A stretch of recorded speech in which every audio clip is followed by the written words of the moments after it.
ఈ మధ్య కాలంలో కొత్తగా వైఎస్ఆర్ వారసులమని మీ ముందుకు వస్తా ఉన్నారు. వారి కుట్రలో భాగంగా నేను అడుగుతా ఉన్నా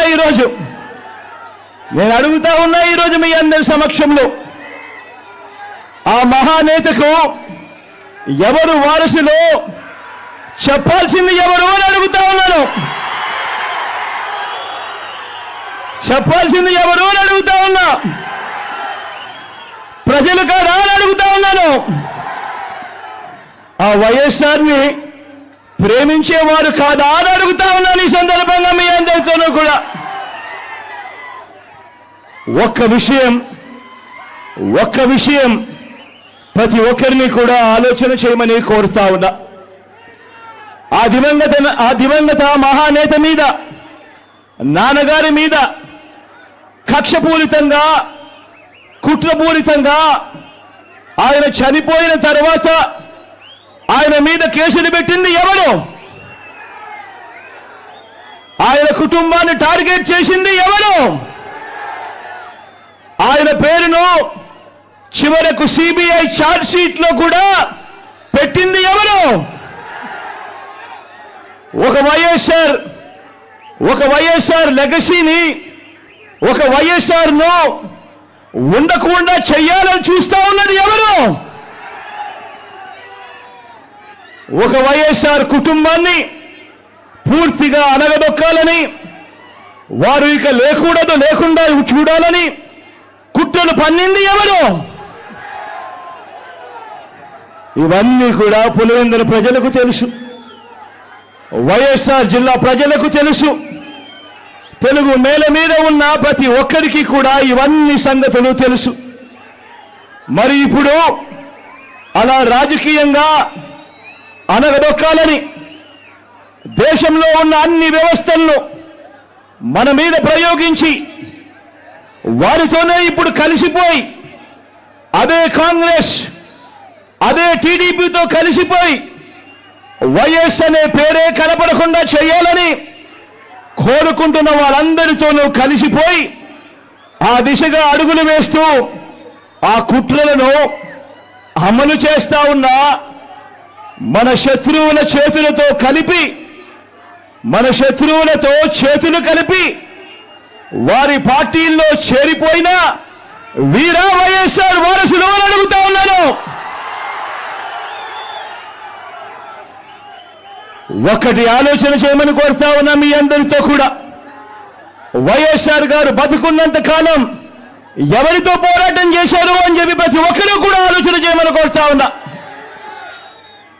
వైఎస్ఆర్ను ప్రతి గ్రామంలో అభిమానించే ప్రతి అభిమాని, వైఎస్ఆర్ను ప్రతి గ్రామంలోనూ అభిమానించే ప్రతి కార్యకర్త ఎవరితో యుద్ధం చేశారు అని చెప్పి ఆలోచన చేయమని కోరుతా ఉన్నా.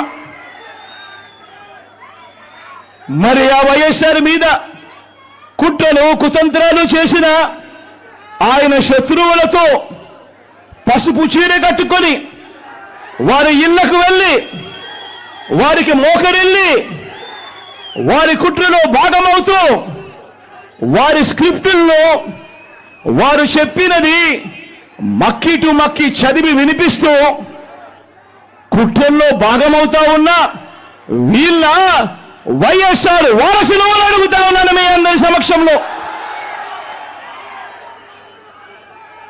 వైఎస్ఆర్ కీర్తి ప్రతిష్టలను ఆయన పేరునే ప్రజల మనసు నుంచి చెరిపేయాలని, వైఎస్ఆర్ కాంగ్రెస్ పార్టీయే ఉండకూడదని, వైఎస్ఆర్ విగ్రహాలు ఏ గ్రామంలోనూ కూడా ఉండకూడదని బహిరంగంగానే ఆ విగ్రహాలన్నింటినీ ముక్కలు చెప్పలు చేస్తాము అని చెబుతున్న వారితో చేతులు కలిపిన వీరా వైఎస్ఆర్ వారసులు అని అడుగుతా ఉన్నాను. ఇదేనా రాజశేఖర రెడ్డి గారు కోరుకున్నది? అసలు రాజశేఖర రెడ్డి గారి ఆశయాలు ఎక్కడ? ఇప్పుడున్న ప్రభుత్వం చేస్తున్నదేమిటి? రాజశేఖర రెడ్డి గారి సంక్షేమ పాలన ఎక్కడ? జగనన్న పాలన ఎక్కడ? ఆకాశానికి పాతాళానికి ఉన్నంత తేడా లేదా? రాజశేఖర రెడ్డి గారి సంక్షేమ పాలనలో రైతు రాజు, రాజశేఖర రెడ్డి గారి సంక్షేమ పాలనలో వ్యవసాయం పండగ.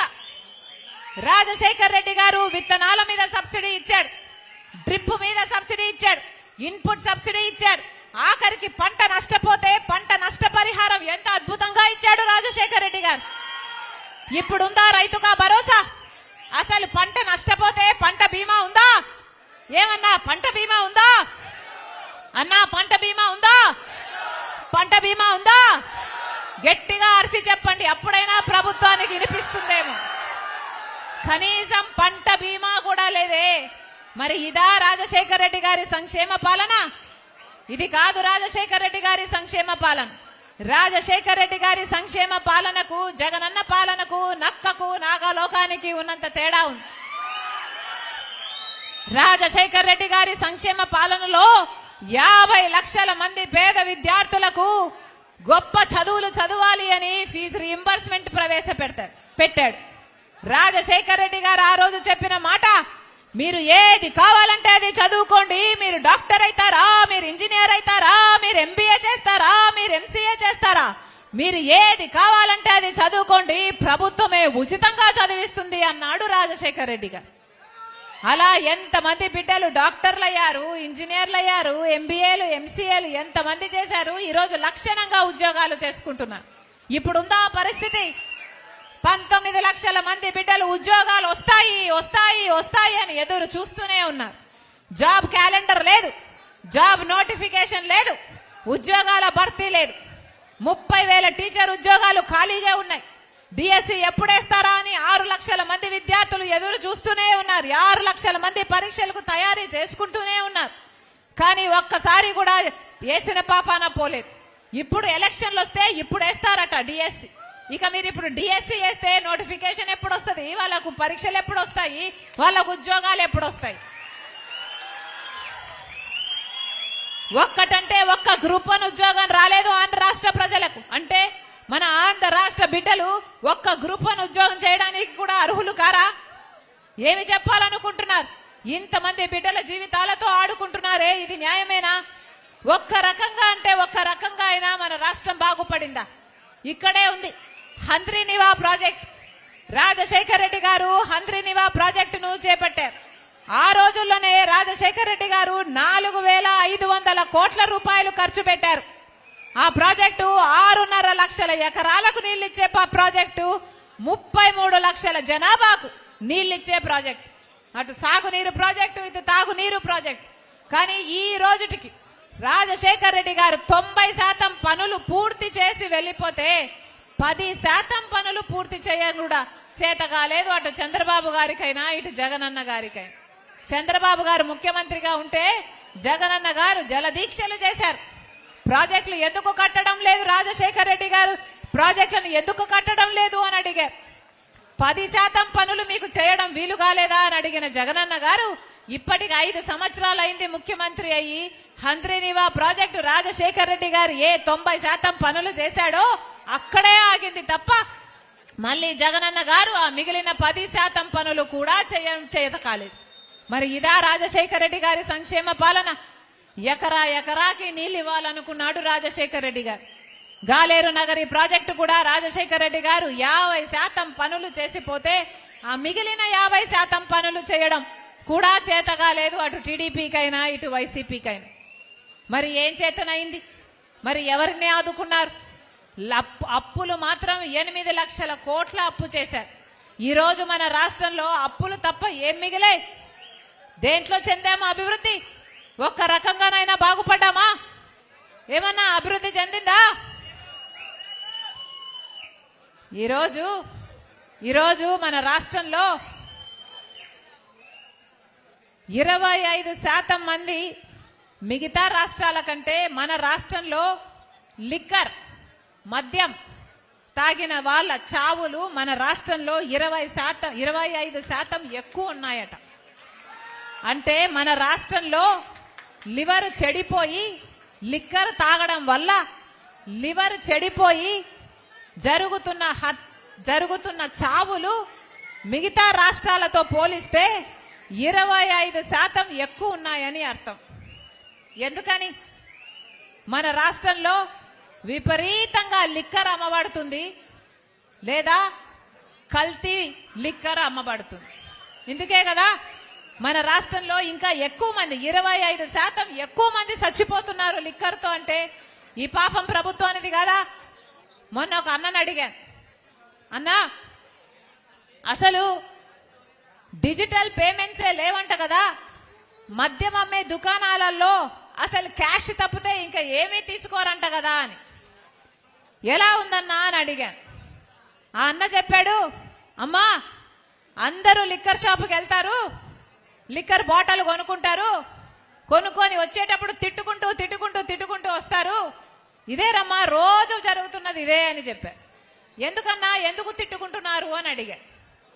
ఆయన చెప్పాడు, అమ్మా మన ఆంధ్ర రాష్ట్రంలో ఏ బ్రాండ్లు దొరకవు తల్లి, ఒక బూమ్ బూమ్ అంట.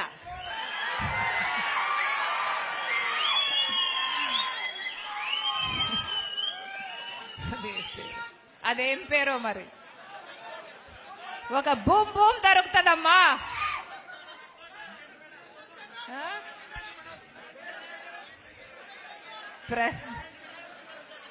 స్పెషల్ స్టేటస్ అని కూడా ఒక బ్రాండ్ దొరుకుతుందట. స్పెషల్ స్టేటస్ తెచ్చారో లేదో తెలియదు కానీ మందులో మాత్రం స్పెషల్ స్టేటస్ తెచ్చారు.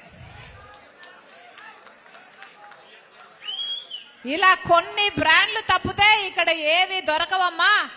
అది కూడా క్వాలిటీయే ఉండదు, నాసిరికం, కల్తీ మొత్తం. అసలు తాగితే ఎవరు తాగినా కూడా అమ్మా ఇది ఎవరి కూడా నచ్చని విషయము, అందుకే తిట్టుకుంటూ ఉంటారమ్మా అని చెప్పాడు.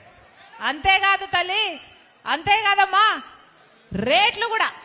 క్వార్టర్ బాటిల్ బయట 80 రూపాయలు అయితే ఇక్కడ 160 రూపాయలట. ఇది ఎక్కడ అన్యాయం అమ్మా? మాకు నచ్చింది మేము కొనలేము, వాళ్ళు అమ్మిందే మేము కొనాలి, అది కూడా వాళ్ళు పెట్టిన రేటుకే మేము కొనాలి. అది కూడా డిజిటల్ పేమెంట్స్ లేవు, కార్డు లేదు, ఓన్లీ క్యాష్. ఇది ఏ పద్ధతి? ఇది ఎక్కడి పద్ధతి? ప్రపంచంలో ఎక్కడైనా, దేశంలో ఎక్కడైనా లిక్కర్ షాపులలో ఓన్లీ క్యాష్ ఉందా? ప్రపంచమంతా డిజిటల్ పేమెంట్స్ అంటున్నారు, ప్రపంచమంతా ఆన్లైన్ పేమెంట్స్ అంటున్నారు, కానీ ఒక ఆంధ్రప్రదేశ్ లో మాత్రం ఓన్లీ క్యాష్ అంట. నాకు అర్థమే కాలేదు ఎందుకని అని అడిగా. ఏమో అమ్మా ఇదింతే, వాళ్ళు అమ్మిందే కొనాలి, వాళ్ళకి ఎంతకు అమ్ముతే అంతకే కొనాలి, వాళ్ళ క్యాషే ఇయ్యాలి. ఈ తల్లి అందుకే ప్రతిరోజు ప్రతి ఒక్కడు కొంటాడు, కానీ తిట్టుకుంటూ కొంటాడు, తిట్టుకుంటూ తాగుతాడు. ప్రభుత్వాన్ని తిట్టి పోస్తున్నారని చెప్పాడు.